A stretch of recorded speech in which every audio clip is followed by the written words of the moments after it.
অদ্ভৌতিক animation. কিছু অদ্ভুত, কিছু ভৌতিক।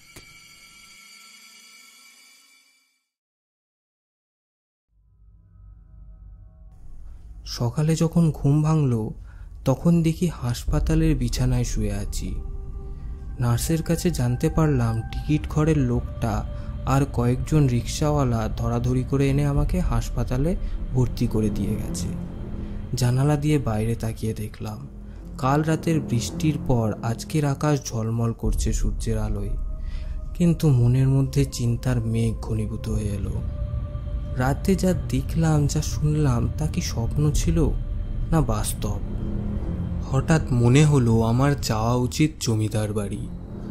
যদি কালকের সেই তুষারবাবুর কথা সত্যি হয় তবে জমিদারকে ধরিয়ে দিতে হবে পুলিশের হাতে। এ কথা ভাবতে ভাবতে হাসপাতাল থেকে বেরিয়ে পড়লাম বাস স্ট্যান্ডের উদ্দেশ্যে। বাস স্ট্যান্ডে পৌঁছতেই দেখি গোড়া দাঁড়িয়ে আছে সেখানে। এই গোড়া ছেলেটা কয়েকদিন হয়েছে পাড়ায় এসেছে। কিছুদিনের মধ্যেই খুব জমিয়ে তুলেছে আমাদের ক্লাবটাকে। ছেলেটা তো শুনেছিলাম গোয়েন্দা। এ আবার এখানে কি উদ্দেশ্যে কে জানে। এগিয়ে গেলাম গোড়ার দিকে। আমাকে দেখতে পেয়ে সে বলে উঠল, আরে ডাক্তার, তুমি এখানে? কোনো রোগী টোগী দেখতে এসেছো নাকি? হ্যাঁ, এই রোগী দেখতেই আসা। তুমি কোন কাজে এখানে? কোনো তদন্ত করছো নাকি? হ্যাঁ ডাক্তার, আর বলো না, এই কয়েকদিন হলো বদলি হয়ে লালবাজারের ডিটেকটিভ ডিপার্টমেন্টে ঢুকলাম। সাথে সাথেই হাতে এসে পড়লো একখানা জটিল কেস। কি ব্যাপার বলো তো? তুমি কি শুনেছো গত 2 মাসে কলকাতার বুক থেকে 2জন ডাক্তার নিখোঁজ? তাদের কোনো পাত্তাই পাওয়া যাচ্ছে না। বলো কি? এরকম তো কিছু কানে আসেনি। প্রথম নিখোঁজের কেসটা যখন আসে তখন আমি এখানে ছিলাম না, আর দ্বিতীয় কেসের আগে আমি জয়েন করেছি। প্রথম ডিপার্টমেন্ট এটাতে এত গুরুত্বই দেয়নি। দেখতে দেখতে 2 মাস হয়ে গেল। এখন তাদের বাড়ির লোক চাপ দিতে শুরু করেছে, তাই ডিপার্টমেন্ট একটু নড়ে চড়ে বসেছে। ও আচ্ছা, এই ডাক্তার দুজনের বাড়ির লোক কি বলছেন? তারা জানেন না কিছু? এখানেই তো মুশকিল ডাক্তার। প্রথম ডাক্তার বাড়িতে বা সহকারী কাউকেই বলে যায়নি সে কোথায় যাচ্ছে, কিন্তু দ্বিতীয় ডাক্তার তার ড্রাইভারকে নাকি বলেছিল সে মানিকগঞ্জ যাচ্ছে। মানিকগঞ্জে কার বাড়ি? মানে রোগীর নাম ঠিকানা কিছু বলেনি? না ডাক্তার, আর কোনো তথ্য আমার হাতে নেই। এই মানিকগঞ্জটাকে কেন্দ্র করেই আমি ইনভেস্টিগেশনে নেমেছি। আমার মন বলছে এখানেই কিছু একটা ঘটেছে। আচ্ছা, তুমি কার বাড়ি যাচ্ছ? মানিকগঞ্জের জমিদার অতুল কৃষ্ণ রায়চৌধুরী মশাইয়ের বাড়িতে। আচ্ছা ডাক্তার, তুমি কি কাউকে জানিয়ে এসেছো যে তুমি মানিকগঞ্জ যাচ্ছ? না, আমি তো কাল রাতে এসেছি এই কদমতলা। ভেবেছিলাম রাতে রোগী দেখে আজকে ফার্স্ট ট্রেন ধরে কলকাতা ফিরে যাব, কিন্তু এই ঝড় বৃষ্টিতে বাস পেলাম না। রাতটা ওই স্টেশনে কাটিয়েছি। গত 2 মাসে 1 জন করে 2জন নিখোঁজ। এই মাসে এখনো নিখোঁজের কোনো খবর নেই।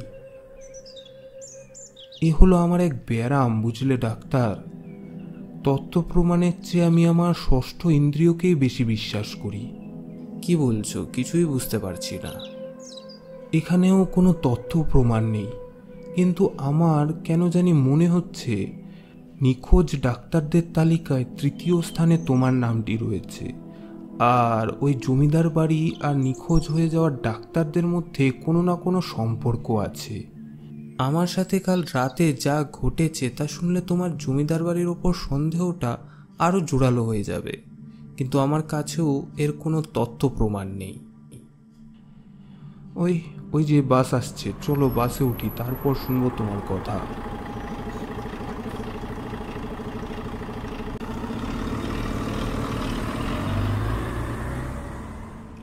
এবার বলো কি ঘটেছে তোমার সাথে। সব বলবো, তার আগে তুমি বলো, তুমি আত্মায় বিশ্বাস করো? আরে কাল রাতে কি ভূত দেখেছিলে নাকি? গোড়া, ইয়ার কি না, বলো বিশ্বাস করো কি না। তোমার কি মনে হয় ডাক্তার, আমি ডিটেকটিভ বলে আত্মা, ভূত, প্রেত এসবে বিশ্বাস করি না? এই টিকটিকিগিরি করতে গিয়ে আমার সাথে এমন অনেক ঘটনা ঘটেছে যার কোনো স্বাভাবিক ব্যাখ্যা দেওয়া যায় না। জানো ডাক্তার, আমার সব সময় মনে হয় আমার আশেপাশে একটা রক্ষা বলয় রয়েছে। দূর থেকে কেউ আমায় সব আপদ বিপদ থেকে রক্ষা করছে। কে তোমায় রক্ষা করছে? কোনো ভূত প্রেত না কোনো জিন? না না, সেসব গল্প অন্য কখনো বলবো। তুমি আগে বলো, কাল রাতে কি ঘটেছে? কাল রাতে আমি যখন স্টেশনে এসে নামলাম তখন বাজে রাত 10টা। কোনো বাস পেলাম না। এই ঝড় বৃষ্টিতে কোথায় মাথা গুজবো তাই নিয়ে যখন ভাবনা চিন্তা করছি, তখন সে স্টেশনের টিকিট ঘরের লোকটা আমাকে তাদের স্টাফ রুমে আশ্রয় দিলেন। সেই স্টাফ রুমেই ভূত দেখলে নাকি? আরে হেয়ালি করো না, শোনো আগে। হ্যাঁ হ্যাঁ, বলো বলো। আমি গিয়ে দেখি রুমটা পুরো অন্ধকার।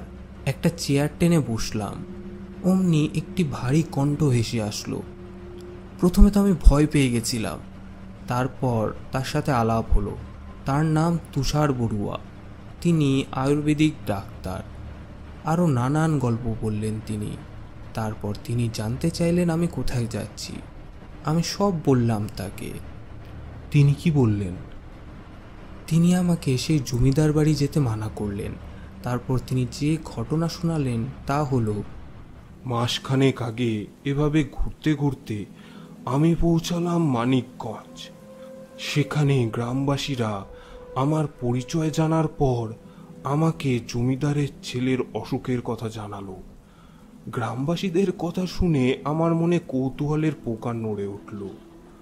টাকা পয়সার লোভ আমার কোনো কালেই ছিল না, কিন্তু এই রোগ সারানোর নেশায় আমাকে টেনে নিয়ে চলল মানিকগঞ্জ। আমি গিয়ে উঠলাম জমিদার বাড়িতে। জমিদার অতুলবাবু আমাকে অনেক ধন্যবাদ জানালেন। আমার সম্পর্কে সব জিজ্ঞাসাবাদ করলেন। জন্ম কবে, কোথায়, এখন কোথায় থাকি, ডাক্তারি কোথায় শিখেছি, নানান প্রশ্ন। তারপর তিনি বলতে শুরু করলেন, কি বলবো ডাক্তারবাবু, ছেলেটা আমার বড়ই শান্ত ছিল। কি জানি হঠাৎ কি হলো, তারপর থেকে কেমন জানি ছেলেটা বদলে গেছে।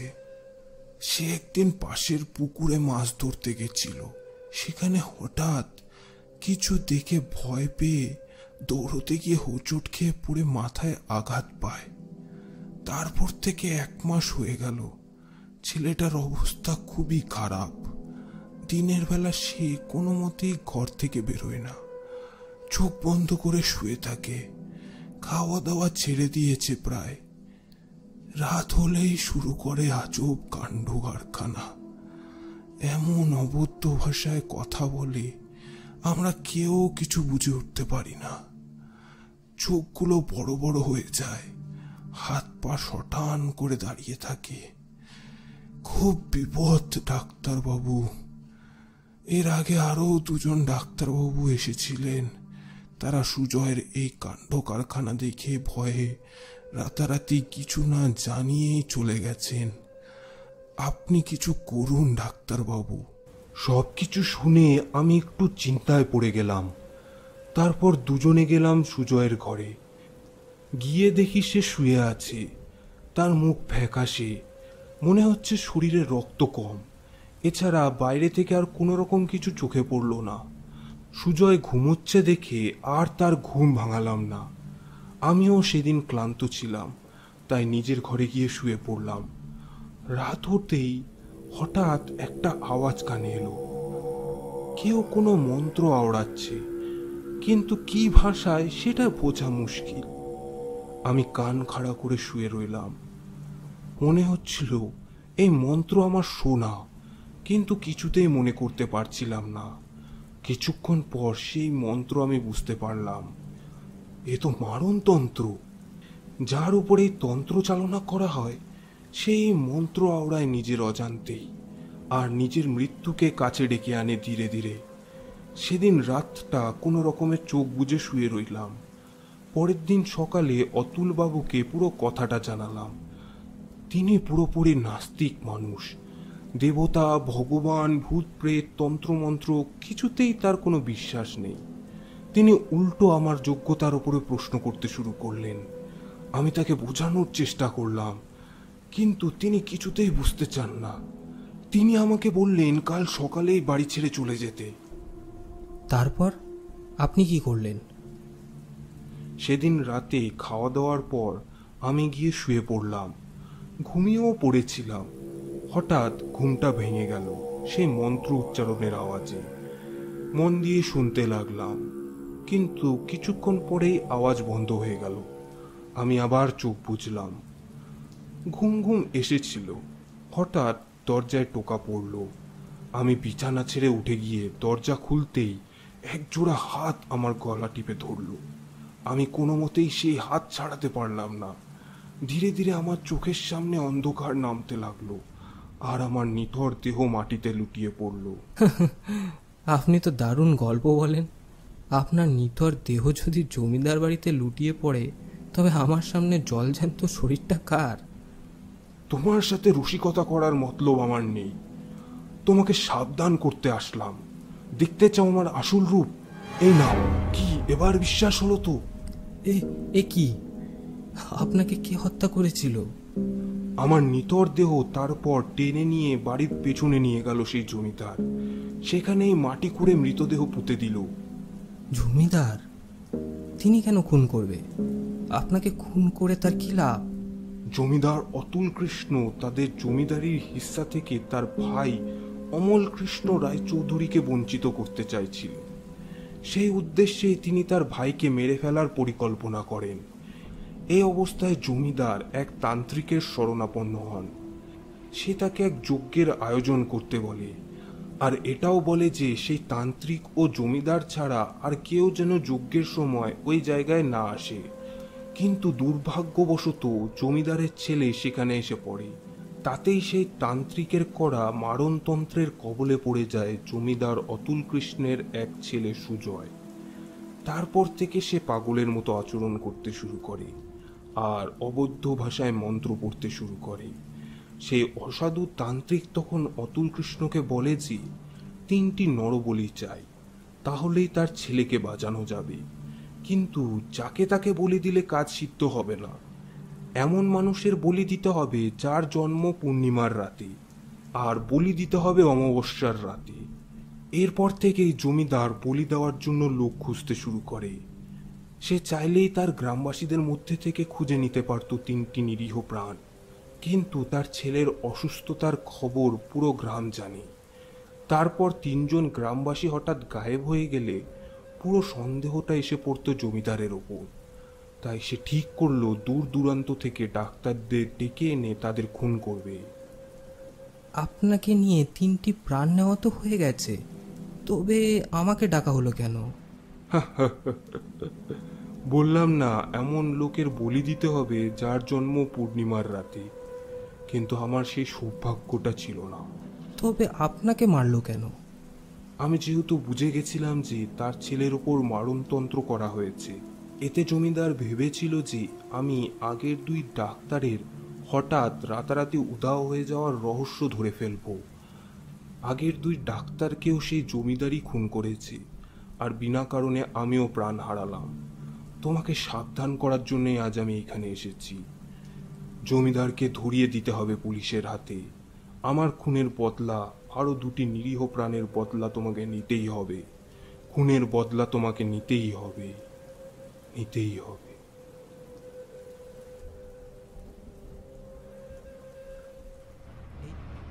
শেষে আমি জ্ঞান হারালাম। সকালে উঠে দেখি হাসপাতালে। রাতে যা ঘটলো তা স্বপ্ন না বাস্তব কিছুই বুঝতে পারছিলাম না। আমার ষষ্ঠ ইন্দ্রিয় যা সন্দেহ করছে মনে হয় তাই ঘটেছে। এবার আমার কি করা উচিত বলো তো? তুমি যা করতে এসেছো তাই করবে, মানে রোগী দেখতে যাবে। বাস তুমি সেখানে একলা নয়, আমিও যাব তোমার সাথে, অ্যাজ ইয়োর সহকারী। বুঝলে ডাক্তার? হ্যাঁ, বুঝলাম। আমরা দুজন যখন জমিদার বাড়ি পৌঁছালাম তখন প্রায় 12টা বেজে গেছে। জমিদার বাবু তার বসার ঘরে আমাদের বসতে বললেন। আচ্ছা জমিদারবাবু, সুজয় কবে থেকে এরকম অসুস্থ? 3 মাস হতে চলল ডাক্তারবাবু। কোনোভাবেই আমার ছেলেটাকে ঠিক করতে পারছি না। আচ্ছা জমিদার মশাই, এর আগে কজন ডাক্তার এসেছিলেন এখানে? 2 জন ডাক্তার এসেছিলেন, কিন্তু সুজয়ের এভাবে আজব কার্যকলাপ দেখে রাতের বেলায় কিছু না বলে পালিয়ে গেছেন। আপনি তারপর তাদের সাথে যোগাযোগ করেননি? তুমি কম্পাউন্ডার না পুলিশ হে ছোকরা? তারা আমার ছেলেকে সুস্থ না করে ভয়ে পালিয়ে গেছে। তাদের আমি কেন যোগাযোগ করতে যাব? তাদের তো কোনো যোগ্যতাই নেই। আচ্ছা মশাই, চলুন একবার সুজয়কে দেখে আসি। তারপর আমরা গেলাম সুজয়ের ঘরে। দেখি সে ঘুমোচ্ছে। রাতের বেলা ও কি করে তা আমাদের দেখতে হবে। তারপর সারাটা দিন এদিক ওদিক করে কেটে যায়। গোরা কিন্তু নিজের তদন্ত চালিয়ে গেছে সারাদিন। রাতের বেলা খেয়ে দিয়ে আমি আর গোরা আমাদের রুমে গিয়ে শুয়ে পড়লাম। ডাক্তার, যা হওয়ার আজ রাতেই হবে, বুঝলে? একটু সাবধানে থাকতে হবে আজ রাতটা। তুমি কিভাবে বুঝলে? আরে ডাক্তার, আজকেই তো অমাবস্যা, আর আমি জমিদার আর তার চাকরের কথাবার্তা শুনে ফেলেছি। তা শুনে বুঝলাম আমাদের বলি দেওয়ার সব রকম ব্যবস্থা রেডি আছে। আজ রাতটা ঘুমোলে হবে না, বুঝলে? কি বলো? গোরা, আমার তো ভয় করছে। আরে ভয় পেও না, আমি আছি। তুমি একটু ঘুমাও, আমি জেগে আছি এখন। হঠাৎ ঘরের আলোটা নিভে গেল।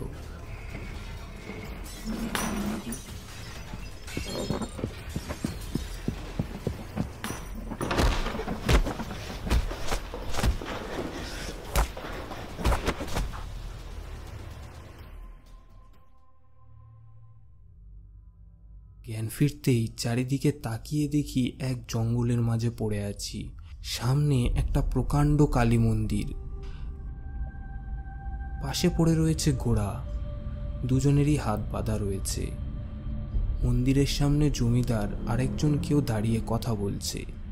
আমাদের থেকে কিছু দূরে শুয়ে রয়েছে সুজয়। গোরার তখনও জ্ঞান ফেরেনি।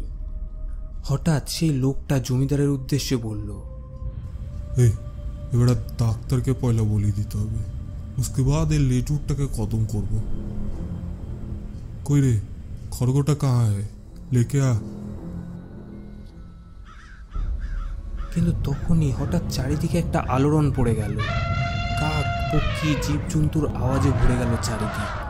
ঝড় উঠল। মন্দিরের ঘণ্টাগুলো দুলে দুলে বেজে উঠতে লাগলো। জমিদার ও সেই তান্ত্রিক অবাক হয়ে গেল। মন্দিরের সিঁড়িতে এক আলোর শিখা ফুটে উঠল। সেই আলোর ভেতর থেকে প্রকট হলেন লাল বস্ত্রধারী এক তান্ত্রিক। এতক্ষণে গোরার জ্ঞান ফিরেছে। সে তান্ত্রিককে দেখে বলে উঠল, মামা, তুমি এখানে? হ্যাঁ রে ভাগ্নে, আমার শিষ্যর খুনের বদলা নিতে এসেছি আমি। তুষার আমার খুব ভালো শিষ্য ছিল। এরা দুজন মিলে তাকে খুন করেছে। আমার কামে ব্যাখড়া দেওয়ার স্বভাব তোর গেল না দেখছি। সহি সময় আসলে সুদে আসলের প্রতিশোধ আমি নেবই। জমিদার, তুমি এই বদলোকের পাল্লায় পড়ে 3টি নিরীহ প্রাণ নিয়েছ। এই পাপের প্রায়শ্চিত্ত তোমাকে করতেই হবে। গৌরাঙ্গ, একে পুলিশে ধরিয়ে দেওয়ার ব্যবস্থা করো, আর দেখবে এ যেন ঠিকভাবে এর প্রাপ্য সাজা পায়। আর তোমরা দুজন সাবধানে বাড়ি ফিরে যাও। মামা, তুমিও আমাদের সাথে আসো। না গৌরাঙ্গ, আমি এক জরুরি কাজ ছেড়ে এখানে ছুটে এসেছি। আমি আমার জায়গায় ফিরে যাচ্ছি। কখনো বিপদে পড়লে আমাকে স্মরণ করবে, আমি দেখা দেব। এরপর তিনি সুজয়ের মাথায় হাত রাখলেন। সুজয় চোখ মেলে তাকালো তার দিকে। সুখী হ বাবা, সুখী হ। এরপর তিনি ধীরে ধীরে হাওয়ায় মিলিয়ে গেলেন। পুলিশে ফোন করা হলো। তারা এসে জমিদারকে গ্রেপ্তার করে নিয়ে গেল। আমরাও বাড়ি ফিরে এলাম। গোড়াই পরে খবর দিয়েছিল সুজয় এখন পুরোপুরি সুস্থ। সে নিয়মিত কোর্ট কাচারি নিয়ে দৌড়দৌড়ি করছে, যদি কোনোভাবে তার বাবাকে ফাঁসি থেকে বাঁচানো যায় এই ভেবেই। কিন্তু আমার মনে একটা প্রশ্ন জাগিয়ে বসল, কে ছিল সেই তান্ত্রিক যাকে গোরা মামা বলে ডাকলো?